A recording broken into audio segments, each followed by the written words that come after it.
bon vraiment en tout cas man daal Aly Ngouille Ndiaye. ñetti at yi ma def fii ci place bi.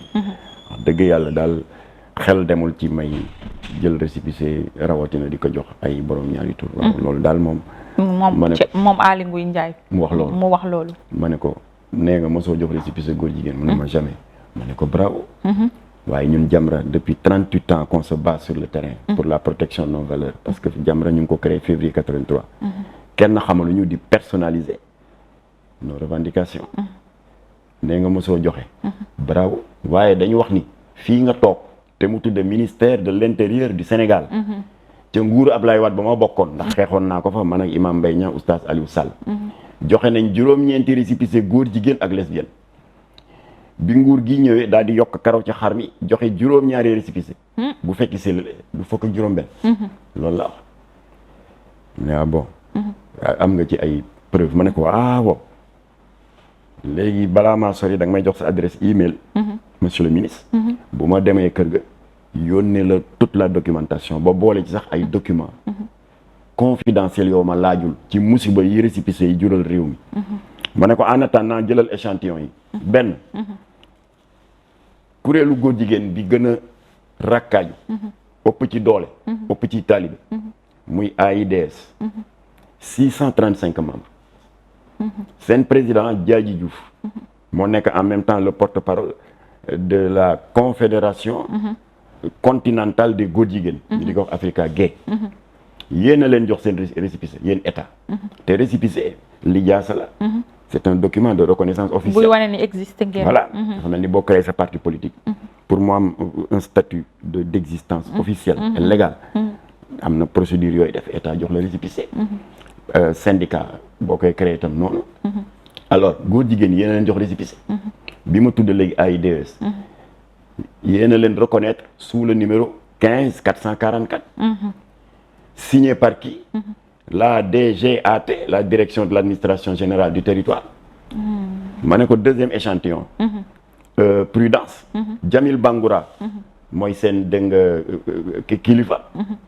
yéen a leen jox récépissé numéro 12 345. ainsi de suite ma di ko topp ba ci góor jigéen yu jigéen ñi les lesbiennes. mu di sourire de femme. alors ma ne ko nag danaa la joxaat yeneen par email. beaucoup plus complet. maa ngi sant woo bi nga ma woo monsieur le ministre parce que lii foog ngeen jël ci mesure. pourquoi? mais simplement parce que dafay créer injustice ci dëkk bi. ma ne ko benn kalaal ci cité. reconnaissance légale bii ngeen reconnaître kuréelu góor jigéen yi. jox na fit yenn ambassades yi. ñuy def de l'ingérence dans nos problèmes communautaires. et de mœurs. ma ne ko dama la ci cité ambassade Canada. moom ci 2014 bi. dafa jël benn mailing post benn note circulaire. en anglais. traduire nañ ko ñun ma ne ko waaye dama lay yónnee version anglaise bi. nga gisal ko sa bopp. en tant que ministre. mu ne waaw borom ñaari tur yi gis nañ ne Sénégal ñoom jotuñu seen àq ak seen yelleef comme il le faut. waaye daal di jël courrier bi yónnee ko xam nga représentation diplomatique occidentale yi. quoi qu'on dise indépendamment du fait que dañu am à l'interne service de protocole service visa mais am nañ service de renseignement généraux. Alors quoi qu'on dise ils ont la base de données dans leur base de données tous les partis politiques tous les syndicats toutes les ONG ñun ONG lañu ñu ngi seen base de données. ñoom ñu jël affaire bi yónnee ko ONG ñun ñu jot ci affaire ba siiw.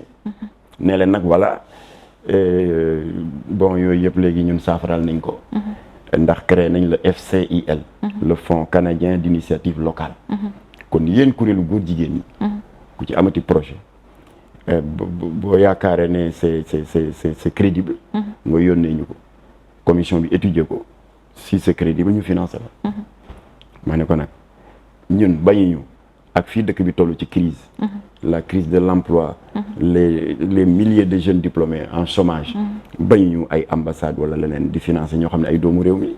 ñooñu dontale ci njubadi la ñu ne ay doomu réew mi lañ mais defin bi moo ñaaw parce que bu fekkoon dafa def communiqué rek daa ne waaw ñu ngi demander à les associations sportives et culturelles de quartier les ASC waaw ku ci soxla financement et cetera nga tenté sa chance buñ ko xoolee bu crédible la ñu financé la waaye waxul loolu dafa ne yéen góor jigéen ñi le danger nag mooy di nga gis xale boo xam ne imaanam dëgërul xel mi dégg nga amul un sens de discernement assez aigu mën na ne tiens man day nangami at a ngi may rang visa aw ma nangami at a ngi may solliciter ay financement de projet faalewuñu ma ambassade bi débloqué na 185 millions pour góor jigéen ñi waaw man téemaa dem adhéré ci association góor jigéen ñi c'est ça le danger dafay nekk un clin d'œil malsain d'encouragement indirect des jeunes à rejoindre les associations d'homosexuels ma ne ministre bi loo tax ñun ñu demander ngeen tas association yooyu et puis lan mooy ndeyu association góor jigéen yéen a def article 319 du code pénal yéen état ñëpp a kontaan qui condamne les unions contre nature ce même état jaar ci suuf naan góor jigéen yi am leen récépissé doy na waar alors kon nag pour tontu sa laaj loolu réalité la yokku nañu parce que bi may seeti ministre bi 16 la ñu woon waaye yéegi yokku nañu presque doublé na alors de sorte que ñun suñu avocat ñu ngi ciy liggéey parce que nous allons nous constituer partie civile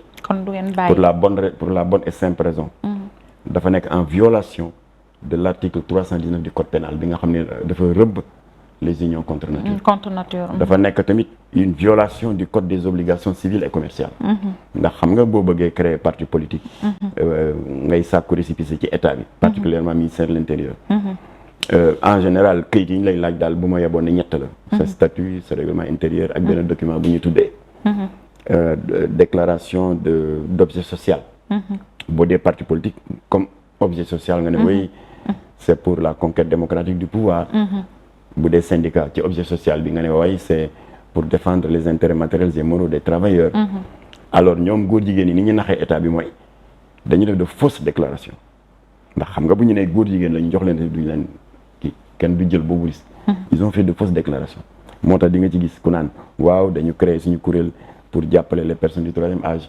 ñi naan c'est pour soutenir les malades du sida booboo ci ëpp surtout waaw parce que ñoom presque 27% ci seen biir amee nañ doomu jàngor bi déjà loolu rek laajul waaraate kon waroon nañu xam ne ñoom li ñu nekkee rafetul baaxul alors donc ma ne ko foofu lañ leen naxe mu ne ma non parce que xam nga ñun ministère c'est Aly Ngouille Ndiaye qui parle ñun ministère bu ñuy balaa ku sàkku ci ñun récépissé muy parti politique ak syndicat lu mën a doon dañuy def d'abord enquête de moralité voilà kon daal vraiment ma ne ko baal ma monsieur le ministre waaye enquête de moralité mooy avant ngay jox nit ki récépissé nga gëstu ko xool ba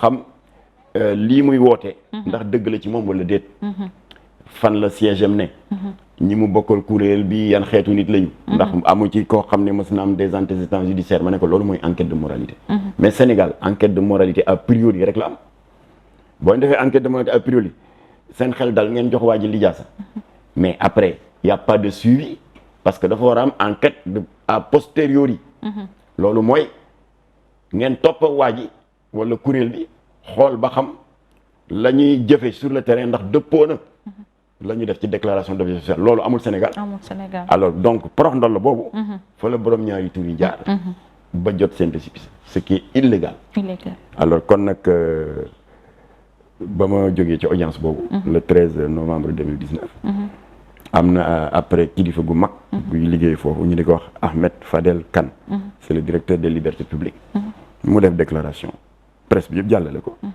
Leeral ak L'Obs ak Walf rajo yeeg presse écrite daal ne waaw ginnaaw audience boobu ak Jamra amoon ak ministre de l'intérieur ci coow récépissé yi ñu wax ne dañ ko jox borom ñaari tur yi voilà ñu ngi yëgal ñun askan wi ñun la direction des libertés publiques ndax moom mooy directeur bi que jot nañu ndigal pour ubbi ab l'enquête pour situer les responsabilités voilà kon nag foofu lañ ci toll léegi nag ñu ngi profité ñaax ministre bu bees bi Antoine Ndiome Félix alors saisir naa ce secrétaire audience pour que lii fi Aly Ngouille Ndiaye bàyyi te nga hérité de ce dossier nga addu ci parce que ñu duñu teggi suñu tànk ndax duñu nangu suñuy doom yàqu.